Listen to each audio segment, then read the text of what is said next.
देखिए, first chapter जो था अपना कंप्लीट हुआ। न्यूमेरिकल हमने उस चैप्टर के दौरान बीच बीच में ही लिए, ठीक है। अलग से उसके लिए अपन ने वीडियो नहीं बनाया था। जैसे जैसे टॉपिक आया उसके ऊपर हमने न्यूमेरिकल लिए थे, ठीक है। अगर कुछ रह गए हैं तो आप के प्रैक्टिस के लिए वो रखे गए हैं, उसको प्रैक्टिस करें, कंप्लीट करें। चैप्टर फर्स्ट कंप्लीट हुआ। अब आते हैं अपन सेकंड चैप्टर पर। चैप्टर का क्या नाम रहेगा? Gauss law and its application, Gauss का नियम और उसके अनुप्रयोग, ठीक है ना। देखेंगे कौन गॉस है, क्या चीजें हैं, ये हमें क्या बताता है। पर गॉस लॉ तक पहुंचने से पहले हमको उसके कुछ बेसिक मालूम होने चाहिए, ठीक है। जैसे इस चैप्टर के अंदर सबसे फर्स्ट वर्ड जो हमारे सामने आता है वो है इलेक्ट्रिक फ्लक्स, विद्युत फ्लक्स। ये चीज क्या है, इसको समझने के लिए हम फर्स्ट टाइम पढ़ रहे हैं, तो पहले देखते हैं कि ये किस चीज को डिफाइन करता है, ठीक है ना। ये भी एक इलेक्ट्रिक फील्ड को पढ़ने का तरीका ही है, ठीक है ना, ये अलग चीज नहीं है। जैसे कि फर्स्ट चैप्टर में हमने क्या पढ़ा था, पहले फोर्स पढ़ा, फिर चार्ज पे लगने वाला फोर्स, मतलब हमने इंटेंसिटी पढ़ी। अब हम पढ़ रहे हैं फ्लक्स। तो फ्लक्स को समझने के लिए थोड़ा सा अज्यूम कीजिए। कैसे? जैसे कि मान लीजिए इस रूम के अंदर एक चार्ज है, ठीक है, कोई चार्ज रखा हुआ है। इसको हम पढ़ने के तरीके निकाल रहे थे फर्स्ट चैप्टर में, फोर्स और इंटेंसिटी, दो चीजें हमने पढ़ी। अब इस चैप्टर में आया हमारे सामने फ्लक्स, ठीक है, कि ये एक चार्ज पड़ा है, तो ऐसे इलेक्ट्रिक फील्ड लाइन जो विद्युत बल रेखाएं होती है वो चारों और हर तरफ इस पूरे रूम के अंदर फैली हुई है, ठीक है ना। ऐसे बाहर निकल रही है, पॉजिटिव चार्ज है, बाहर निकल रही है, चारों तरफ फैली हुई है, ठीक है। अब फ्लक्स क्या है, तो ये सोचो कि इस रूम में एक एरिया पड़ा है, एक फ्लैट एरिया, ठीक है, एक पृष्ठ, ठीक, यूं समझिए गेट, ठीक है, एक ऐसी फ्रेम है, ऐसे उस फ्रेम को इस रूम में रखा गया, ठीक है। तो उस फ्रेम के अंदर से कुछ विद्युत बल रखा है, इलेक्ट्रिक फील्ड लाइंस निकलेंगी, ठीक है, क्योंकि इस रूम में एक चार्ज है, उससे चारों ओर क्या निकल रहा है, इलेक्ट्रिक फील्ड लाइन है, निकल रही है। फिर मैंने उस रूम के अंदर एक छोटी सी फ्रेम को रखा, उस फ्रेम के अंदर से कुछ विद्युत बल रेखाएं, इलेक्ट्रिक फील्ड लाइंस निकलेगी। कितनी निकलेगी, यही फ्लक्स है कि किसी भी एरिया से, किसी भी क्षेत्रफल से गुजरने वाली विद्युत बल रेखाओं की संख्या, पास होने वाली number of electric field line, उसको हम क्या बोलते हैं, फ्लक्स। अब ये किस पे डिपेंड करता है, ये नंबर ऑफ लाइन किस पे डिपेंड करेगी, चलो देखते हैं। फर्स्ट चीजों को बदल के देखते हैं। अभी यहाँ पर दो क्या चीजें, एक है चार्ज और एक है एरिया, दोनों को बदल के देखते हैं। फर्स्ट चार्ज, चार्ज 1 कूलम से मैंने 2 कूलम कर दिया, तो क्या होगा, और ज्यादा इलेक्ट्रिक फील्ड लाइंस आएगी, पहले से डबल हो जाएगी। तो बताओ उस एरिया के अंदर से क्या इलेक्ट्रिक फील्ड लाइन है जो उसके अंदर से पास हो रही है, जो विद्युत बल रेखा है उसके अंदर से गुजर रही है, क्या वो बढ़ गई? बिल्कुल बढ़ गई, वो भी डबल हो जाएगी। अगर इस चार्ज को मैं 3 कूलम कर दूं और ये जो फील्ड लाइंस है, जो बल रेखाएं हैं, ये 3 गुना होगी, तो क्या उस क्षेत्रफल से जो वहां पे रखा गया है उससे निकलने वाली वो भी 3 गुना होगी? बिल्कुल होगी, वो भी तो इस रूम में पड़ा है। अगर चार्ज अपनी विद्युत बल रेखाएं ज्यादा निकालेगा अपने अंदर से, तो उस एरिया के अंदर से, उस क्षेत्रफल के अंदर से भी विद्युत बल रेखाएं ज्यादा निकलेगी। तो एक बात समझ में आती है,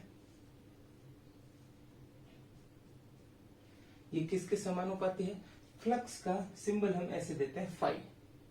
ये किसके समानुपाती है? विद्युत क्षेत्र की तीव्रता, इलेक्ट्रिक फील्ड इंटेंसिटी। अगर इलेक्ट्रिक फील्ड बढ़ता है, हम कैसे शो करते हैं? लास्ट इलेक्ट्रिक फील्ड लाइंस, विद्युत बल रेखाओं हमने देखा था कि जैसे जैसे बल रेखाएं पास में आती है, मतलब इलेक्ट्रिक फील्ड ज्यादा होता है। तो ज्यादा बल रेखाएं कैसे बनेगी? अगर चार्ज की वैल्यू ज्यादा होगी, 2 कूलम, 3 कूलम, 4 कूलम, 5 कूलम, तो ज्यादा बल रेखाएं बनेगी, ज्यादा तीव्रता बनेगी। तो फ्लक्स जो है वो ई के क्या हुआ? समानुपाती। दूसरा डायरेक्टली प्रोपोर्शनल हुआ। अगर मानिए, चलो अब इस चार्ज को 2 कूलम है, इसको उतना ही रहने देते हैं, इसको हमने बदल के देख लिया, इसको बढ़ाया, मतलब इंटेंसिटी को बढ़ाया, तो फ्लक्स बढ़ा, इसके अंदर से निकलने वाली रेखाएं, जो number of electric field line थी वो बढ़ी। पर अगर हम एरिया को ही बढ़ा दें, तो जैसे कि एक फ्रेम का एरिया 1 मीटर स्क्वायर था, इसको मैंने डबल कर दिया 2 मीटर स्क्वायर। जैसे ही हम इसको 2 मीटर स्क्वायर करेंगे, अब इसके अंदर से पहले से तो डबल ही जाएगी। अगर मैं मान लीजिए इसको 3 मीटर स्क्वायर और बड़ी फ्रेम को उस रूम में रख दिया, तो अब इसके अंदर से पहले के रेस्पेक्ट में और ज्यादा, क्योंकि अब गेट बड़ा हो गया तो ज्यादा इलेक्ट्रिक फील्ड लाइन, ज्यादा बल रेखाएं उसके अंदर से पास हो रही है। मतलब अगर हम क्षेत्रफल को बढ़ाएं तो भी फ्लक्स की वैल्यू बढ़ती है। ठीक है, फ्लक्स बोलते ही दिमाग में क्या आना चाहिए, किसी क्षेत्रफल से गुजरने वाली बल रेखाओं की संख्या। ठीक है, number of electric field line passing through any area. Okay, तो दो चीजों पे डिपेंड करने लगा, मतलब ये एस की भी क्या है, डायरेक्टली प्रोपोर्शनल। यहाँ पर एंगल का भी रोल है, उसको भी समझते हैं। सोचिए जैसे कि किसी रूम में ये वाला फ्लक्स था,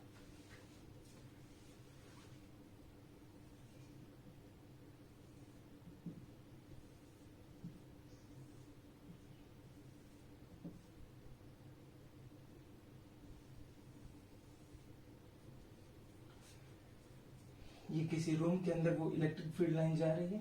दो चीजें भी देखी। ठीक है, कि अगर इलेक्ट्रिक फील्ड लाइन यहाँ पे बढ़ा दूं तो इसके अंदर से ज्यादा निकलेगी, ई के प्रोपोर्शनल, ई के समानुपाती। इसका क्षेत्रफल को यूं बड़ा कर दें तो इसके अंदर से ज्यादा निकलेगी, फिर ये भी निकलना शुरू हो जाएगी, क्षेत्रफल के भी समानुपाती। एरिया, एरिया को मैंने किससे शो किया है, एस, सरफेस एरिया। ठीक है, एस से शो कर रहे हैं अपन क्षेत्रफल, एस। ठीक है, इनके समानुपाती। मैं कह रहा हूं एंगल, एंगल किसके इसके बीच का। अब एंगल जानने से पहले कि ई की डायरेक्शन क्या होती है, तो वो तो सिंपल है, ये जो विद्युत बल रेखा जा रही है यही तो ई की डायरेक्शन है। इसमें हमने पढ़ा था कि कोई भी इलेक्ट्रिक फील्ड लाइन पे, कोई भी विद्युत बल रेखा पे ऐसे स्पर्श रेखा खींचो टेंजेंट, वो ई की डायरेक्शन हो गई, ये हो गई ई। एस क्षेत्रफल, क्या क्षेत्रफल सदिश है, फर्स्ट क्वेश्चन। हाँ, क्षेत्रफल सदिश है, एरिया वेक्टर क्वांटिटी है, तो फिर एरिया की डायरेक्शन भी होनी चाहिए।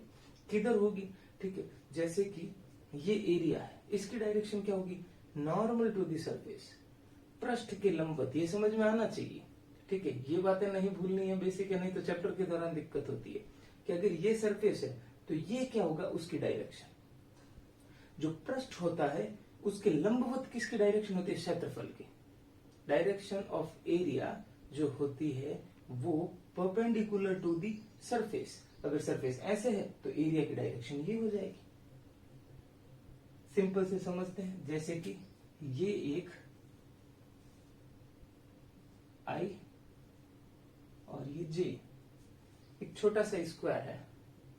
ठीक है, इसका एरिया निकालो। 1 मीटर एक्स डायरेक्शन में है, 1 मीटर वाई डायरेक्शन में है, तो मैं क्या लिखूंगा, 1 आई कैप और 1 जे कैप।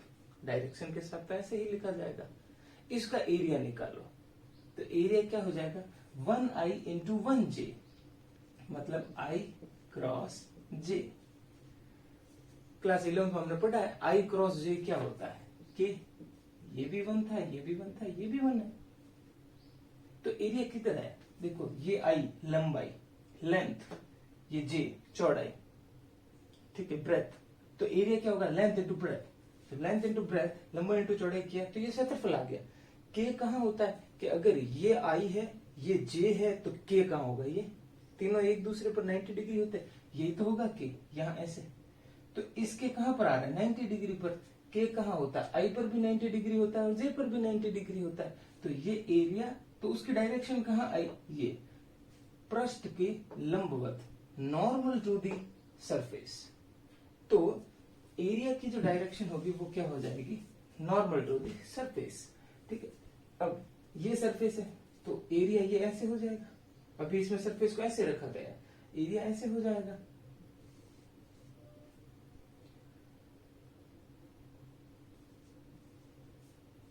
S vector. ई और एस के बीच में एंगल कितना है, थीटा। अब सोचो थीटा पे क्यों फर्क पड़ता है। अगर इस एरिया को यूं अपन घुमा के यूं सीधा कर दे तो ये सारी लाइनें उसके अंदर से पास होगी। अगर मैं इस थीटा को थोड़ा सा घुमा के यूं कर दूं, यूं, तो एक भी लाइन उसके अंदर से यूं सीधी निकल जाएगी, इसके अंदर से एक भी नहीं निकलेगी। देखो थीटा की वैल्यू, चलो देखते हैं, बेसिक कंसेप्ट से देखते हैं। ठीक है, अगर ये है एरिया, अगर इसकी वैल्यू यूं करके 0 हो जाए, मतलब इस टाइप से हो जाएगा, ये है हमारा, ये वो फ्रेम ऐसे रखी हुई है, इसकी एस की डायरेक्शन। अगर थीटा की वैल्यू ऐसे जीरो हो जाए, थीटा जीरो हो जाए, तो एरिया कैसे हो जाएगा, ऐसे आ जाएगा। क्लियर? कि अगर थीटा की वैल्यू ऐसे जीरो हो जाए तो एरिया ऐसे हो जाएगा। अब इसके अंदर से मैक्सिमम फ्लक्स निकल रहा है जब थीटा जीरो हो, तो क्या मैक्सिमम, ठीक है। अगर थीटा 90 हो तो अभी ऐसे थीटा को 90 करो, ऐसे ये देखो, ये थीटा यूं बढ़ के यूं 90 हो जाएगा, तो एरिया ऐसे हो जाएगा। अब इसके अंदर से कितनी लाइन निकल रही है, एक भी नहीं, सब सीधी निकल गई। इसके अंदर से तो कोई नहीं गुजर रही इस टाइप से, तो थीटा की 90 होते ही फ्लक्स क्या हो जाएगा, जीरो। मतलब 0 डिग्री पर तो फ्लक्स क्या है, मैक्सिमम, और 90 डिग्री पर फ्लक्स क्या है, मिनिमम, एकदम जीरो हो जाएगा। चलो कौन से ट्रिग्नोमेट्रिक रेशियो में ऐसा होता है, अगर एंगल के साथ अपन देखें, एंगल के साथ त्रिकोणमितीय अनुपात जुड़े होते हैं, sine cos tan. Cos theta देखे, कॉस 0 की वैल्यू क्या होती है, 1, जबकि कॉस 90 की वैल्यू क्या होती है, 0। कि कॉस 0 करते हैं तो वैल्यू क्या है, 1 मैक्सिमम, और कॉस 90 पे इसमें फ्लक्स था वो 0, और कॉस 90 पे क्या होता है, 0। तो मैं कह सकता हूं ये कॉस थीटा के भी जो है वो डायरेक्टली प्रोपोर्शनल है। या दूसरा तरीका कि ये क्या है, E इंटेंसिटी, इसी की डायरेक्शन में एरिया कितना है, कि ये S है, तो जहां एंगल बनता है वो क्या हो जाएगा, S cos थीटा। कि एरिया की डायरेक्शन में कितना, सॉरी E तीव्रता, इलेक्ट्रिक फील्ड इंटेंसिटी की डायरेक्शन में एरिया कितना आ रहा है, S cos थीटा। तो आप E और S cos थीटा को मल्टीप्लाई कर दीजिए। ये अपनों ने 11th क्लास में पढ़ा ही होगा, AB cos थीटा को क्या लिखते हैं अपन, A vector dot B vector. तो हम ES cos थीटा को क्या लिख सकते हैं, E vector dot S vector. Dot हटाओगे और इनके वेक्टर हटाओगे तो यहाँ क्या आ जाएगा, cos थीटा आ जाएगा। ऐसे हम फ्लक्स को मैथमेटिकली डिफाइन कर सकते हैं। गणितीय रूप से हम फ्लक्स किसको बोल सकते हैं, कि तीव्रता और क्षेत्रफल का कौन सा गुणा, डॉट गुणा किसके तुल्य होता है, विद्युत फ्लक्स के बराबर होता है। ठीक है, तो इस चैप्टर के अंदर सबसे फर्स्ट अपन हेडिंग डालेंगे विद्युत फ्लक्स, इलेक्ट्रिक फ्लक्स। पहले डेफिनेशन लिखेंगे विद्युत क्षेत्र में रखे किसी क्षेत्रफल से गुजरने वाली बल रेखाओं की संख्या विद्युत फ्लक्स कहलाती है। गणितीय रूप से विद्युत फ्लक्स को तीव्रता तथा क्षेत्रफल के डॉट गुणा द्वारा प्रदर्शित किया जाता है। इंग्लिश मीडियम लिखेंगे, number of electric field line passing through any area is called electric flux, full stop. Mathematically, electric flux can be defined by dot product of electric field intensity and area vector, full stop. चलो इसके ऊपर ध्यान देते हैं। तो हमने कहा कि E और S के डॉट प्रोडक्ट से हम किसको बता सकते हैं, फाई को। हाँ, अगर हम डॉट यूज नहीं कर रहे हैं तो ये कैसे लिखा जाएगा, ES cos थीटा, फॉर्मूला बता दिया गया। ओके, उसके बाद में हाँ, ये एक डायग्राम जरूर बना ले, ये डायग्राम बना ले और उसके बाद में ये लिखे, फ्लक्स का फॉर्मूला हो गया। ये दूसरा तरीका लिखने का कि हमने डॉट हटा के क्या लिख दिया, यहाँ पर cos थीटा लिख दिया। अब कुछ अपन डिफरेंशियल इंटीग्रेशन के अंदर आ रहे हैं कि अगर मान लीजिए क्षेत्रफल, एरिया स्मॉल कर दिया, एस की जगह क्या यूज कर रहा हूं मैं, डीएस, कि इतना बड़ा एक लूप का एरिया था वो यूं करके स्मॉल कर दिया, छोटा सा कर दिया, तो उसके अंदर से निकलने वाली फील्ड लाइन भी क्या हो जाएगी, कम। तो जब एरिया जो क्षेत्रफल है वो छोटा हो जाएगा तो उससे निकलने वाला फ्लक्स भी क्या हो जाएगा, कम हो जाएगा। तो अगर आप एस को रिप्रेजेंट करते हुए एक स्मॉल क्वांटिटी डीएस से, तो फिर फ्लक्स को भी रिप्रेजेंट करना होगा एक स्मॉल क्वांटिटी डी फाई से। तो एस की जगह पर तो क्या आ जाएगा, ds, उस टाइम पर फाई की जगह पर क्या आ जाएगा, डी फाई, बाकी सब सेम। हाँ, अगर मैं दोनों साइड इंटीग्रेशन कर दूं, ठीक है, तो इधर से तो डी कैंसिल हो जाएगा, इधर क्या आ जाएगा, इंटीग्रेशन का फॉर्मूला, ये सॉरी सिंबल आ जाएगा। तो ये ऐसे हो गया, बाकी वही फिर सेम cos थीटा को अगर हटाओगे तो बीच में डॉट डाल दीजिए और वेक्टर डाल दीजिए इसके ऊपर, चाहे ऐसे लिखो कोई दिक्कत नहीं। ये हो गया फ्लक्स। अब ऐसा यूनिट। फ्लक्स का फॉर्मूला क्या है, ई इंटू एस। ई की क्या यूनिट होती है, न्यूटन पर कूलम, और क्षेत्रफल की क्या होती है, एरिया की मीटर स्क्वायर। दूसरा, ई की एक और यूनिट पढ़ी थी हमने पीछे वाले चैप्टर में, याद हुआ आपको तो, वोल्ट पर मीटर, और एरिया की क्या हो जाएगी, मीटर स्क्वायर। तो उस हिसाब से एक यूनिट ये हो जाएगी, ये मीटर स्क्वायर का स्क्वायर कैंसिल हो जाएगा, वोल्ट इंटू मीटर। ये वाली यूनिट थोड़ी ज्यादा फेमस है, volt into metre. Okay, dimension newton की क्या हो जाएगी, m1L1T-2, मीटर स्क्वायर की L2, और कूलम मतलब चार्ज, चार्ज की क्या होती है A1T1, उसको सॉल्व कर लीजिए। दूसरा, ये क्या है, डॉट प्रोडक्ट है, बिंदु गुणनफल। इसका आंसर हमेशा क्या होता है, इसको क्या बोलते हैं हिंदी में, अदिश गुणा, स्केलर प्रोडक्ट। ठीक है, तो ये आंसर क्या होगा, स्केलर होगा। या फिर इसकी डेफिनेशन क्या थी, नंबर ऑफ फील्ड लाइंस है, नंबर ऑफ लाइंस है, तो उसकी कोई डायरेक्शन नहीं होगी, तो वो स्केलर क्वांटिटी होगी। तो flux is a scalar quantity, flux एक अदिश भौतिक राशि है। ओके, तो ये था विद्युत फ्लक्स। अब इसके ऊपर हम थोड़ा एक दो क्वेश्चन लेंगे और इसको ढंग से समझने की कोशिश करेंगे।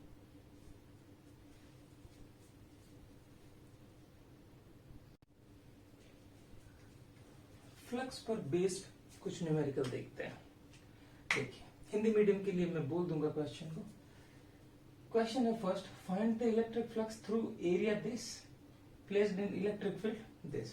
इलेक्ट्रिक फील्ड और एरिया हमको दिए हुए वेक्टर फॉर्म में, ये जे कैप दिया हुआ है, ये आई कैप जे कैप दिया हुआ है, वेक्टर फॉर्म में दिया हुआ है। ठीक है, और हमें फ्लक्स पूछा है, बहुत ही सिंपल। क्या था फ्लक्स के, ई और एस का कौन सा मल्टीप्लाई करना है, डॉट प्रोडक्ट करना है। ठीक है, हिंदी मीडियम में इस क्वेश्चन को लिखिए कि क्षेत्रफल सदिश एस वेक्टर बराबर 5 गुणा 10 की घात -3 जे कैप मीटर स्क्वायर को जब विद्युत क्षेत्र E vector equal to 200 I cap plus 300 J cap volt प्रति मीटर में रखा जाता है, तो विद्युत फ्लक्स की गणना कीजिए। ठीक है, करते हैं। फॉर्मूला क्या था कि फ्लक्स क्या होता है कि ई और एस का कौन सा product, dot product.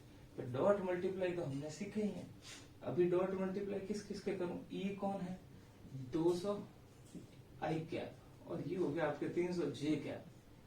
Dot product किसके साथ, एरिया के साथ, वो कितना है 5 इंटू 10⁻³ जे।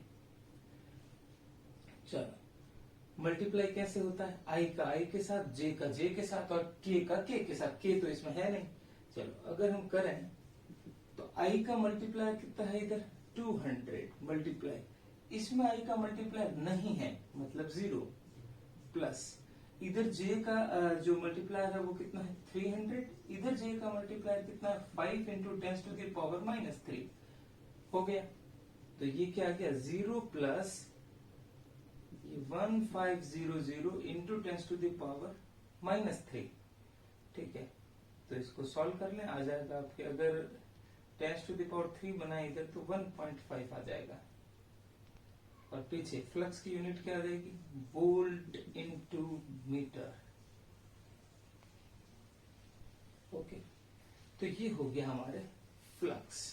सेकंड क्वेश्चन देखते हैं इधर। A cylinder is lying in a uniform electric field.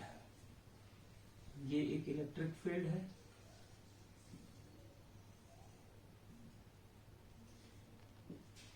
जिसमें एक सिलेंडर रखा हुआ है। A cylinder is lying in uniform electric field such that its axis, ये सिलेंडर की एक्सिस है, along the electric field so that the net flux through the cylinder is 0। हमको prove करना है कि इस सिलेंडर से निकलने वाला फ्लक्स 0 है। ठीक है, पहले हिंदी मीडियम इस क्वेश्चन को लिखें। एक बेलन एक समान विद्युत क्षेत्र में रखा गया है, जिसकी अक्ष विद्युत क्षेत्र के समांतर है। तो प्रदर्शित कीजिए कि बेलन से गुजरने वाला नेट फ्लक्स 0 है। ठीक है, देखते हैं। फ्लक्स का फॉर्मूला वही E डॉट एस। ओके, अब सिलेंडर जब हमारे सामने आएगा तो ध्यान रहे कि सिलेंडर के 3 सरफेस होते हैं।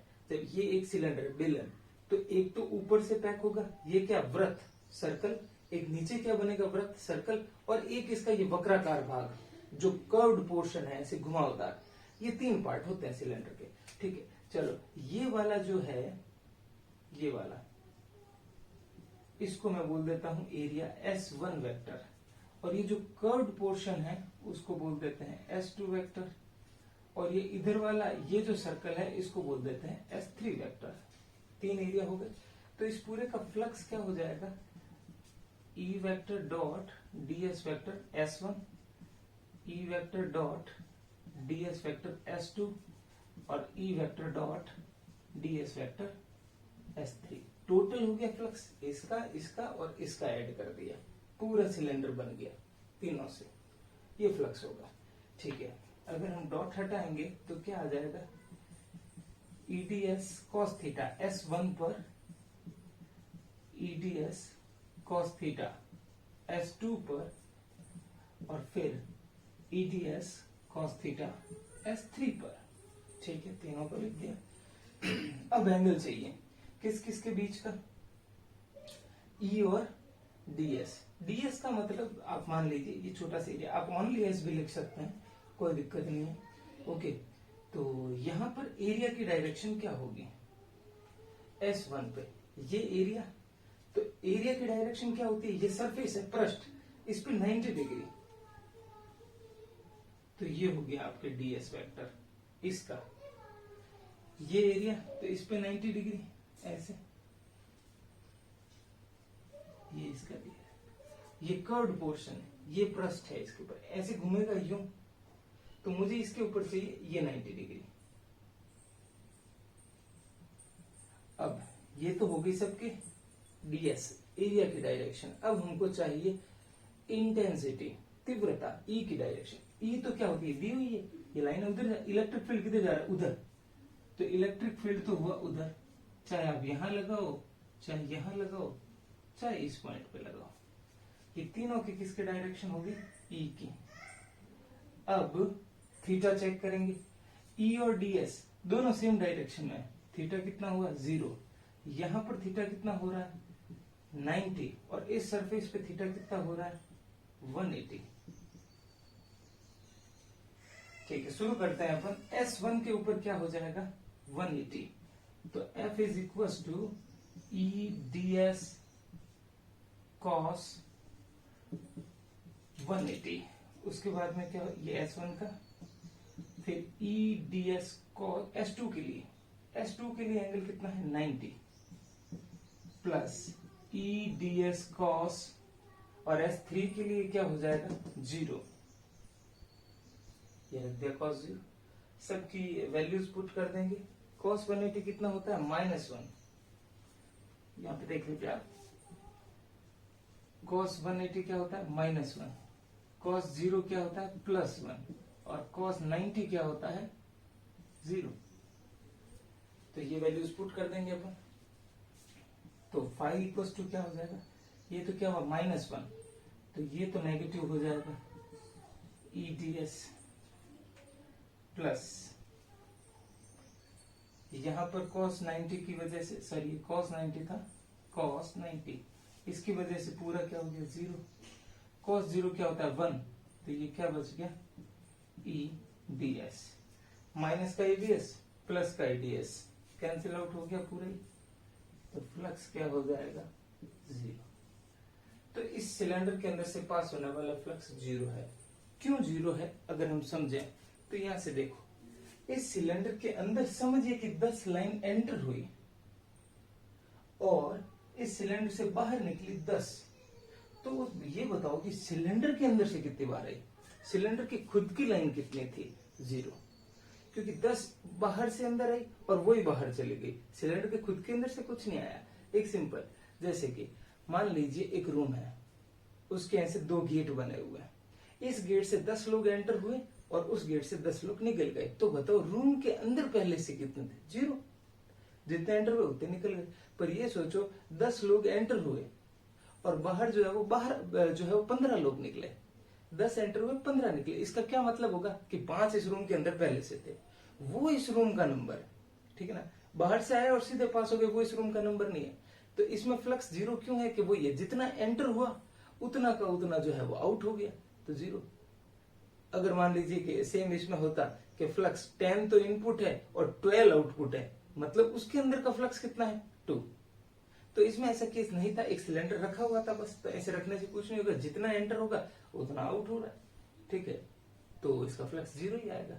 हाँ, इस सिलेंडर के अंदर पहले से कोई चार्ज पड़ा होता तो उससे कुछ लाइनें निकलती तो फ्लक्स 0 नहीं आता, वो देखेंगे, ऐसे क्वेश्चन भी हमारे सामने आएंगे। अब देखते हैं तीसरा क्वेश्चन।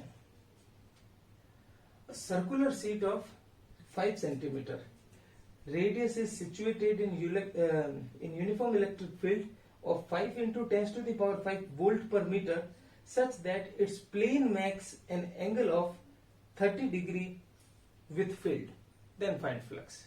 ठीक है, क्वेश्चन ये है कि हिंदी मीडियम के लिए रिपीट कर रहा हूं, एक वृत्ताकार परत जिसकी त्रिज्या 5 सेंटीमीटर है एक समान विद्युत क्षेत्र में इस प्रकार रखी गई है, एक समान विद्युत क्षेत्र में इस प्रकार रखी गई है कि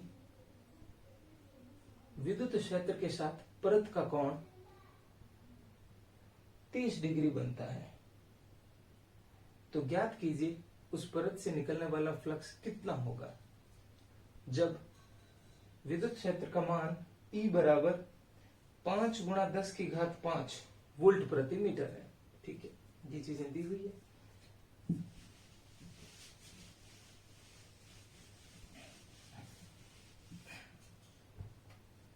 ये बोला गया है एक है यूनिफॉर्म इलेक्ट्रिक फील्ड, एक समान विद्युत क्षेत्र, सॉरी, एक समान विद्युत क्षेत्र,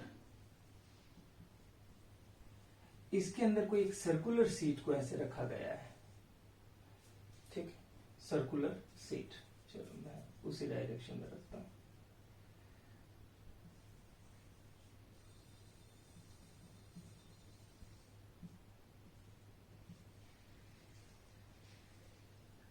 इसकी जो रेडियस दी हुई है हमको वो है 5 सेंटीमीटर। हाँ, ये सर्कुलर सीट खुद कितने डिग्री का एंगल बनाती है? 30 डिग्री का।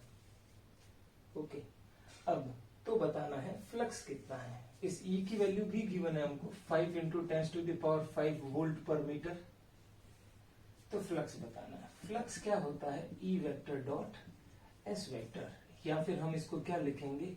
ES cos theta. तीनों चीजें जाननी है। E और S के बीच का थीटा कितना है?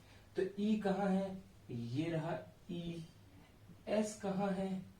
तो S कहाँ होता है? ये एरिया है, ये 90 डिग्री इसके ऊपर, ये S है और ये 90।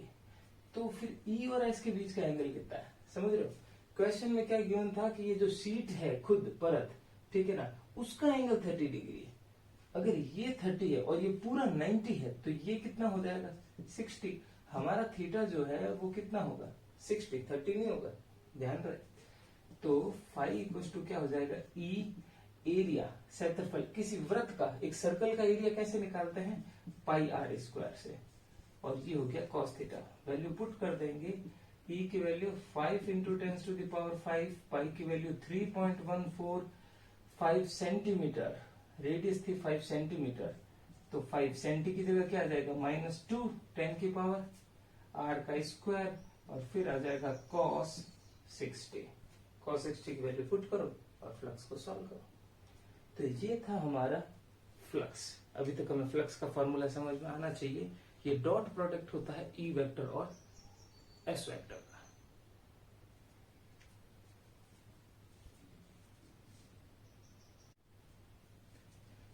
देखिए, अब हम पढ़ रहे हैं चार्ज डिस्ट्रीब्यूशन, आवेश वितरण। आवेश वितरण 3 प्रकार से संभव है, जैसे कि तीनों चीजों को यहां बनाया गया है कि मान लीजिए ये एक वायर है, पतला सा तार है, बिल्कुल पतला सा तार है, ठीक है, उसके ऊपर Q आवेश दिया हुआ है, चार्ज जो प्रेजेंट है उस पर वो है Q। तो इसको हम बोलेंगे रेखीय आवेश वितरण, लीनियर चार्ज डिस्ट्रीब्यूशन।